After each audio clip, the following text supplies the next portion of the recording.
August 27th, 1664, heavily armed British warships entered the harbor. The colonists signed a petition requesting to be ruled by the British, so they wouldn't have to brush their teeth any longer and could be certain they were better than everyone else.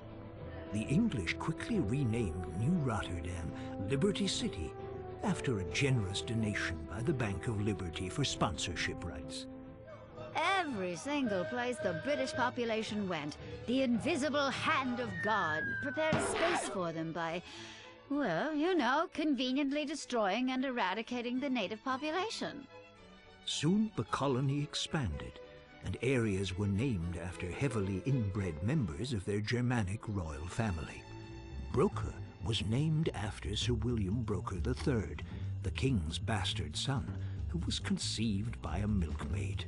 The region to its north was called Dukes after the word dookie, as the people in the area smelled like shit.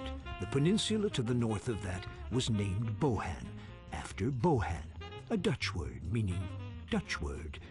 And the area across the river was dubbed Alderney, after Philip de Alderney, who was the only person who could tolerate living in an oily, mosquito-filled swamp full of industrial wastelands and soccer moms. But things wouldn't be quiet for long. Pretty soon, the residents of Liberty City began to fight with the British over taxes.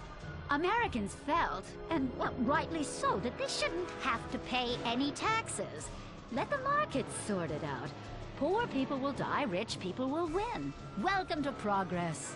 And so began the American Revolution, a bloody battle by men and women who wanted to leave the tyranny of England's tax structure that paid for burdensome health care and unnecessary public education. This was a war agitated by a number of musket companies who knew they would win whatever the outcome. And of course you can still see that rich tradition today. Americans don't want health care or education. No, we want guns and fireworks shows and wars, so politicians can invest in armament companies and clean up.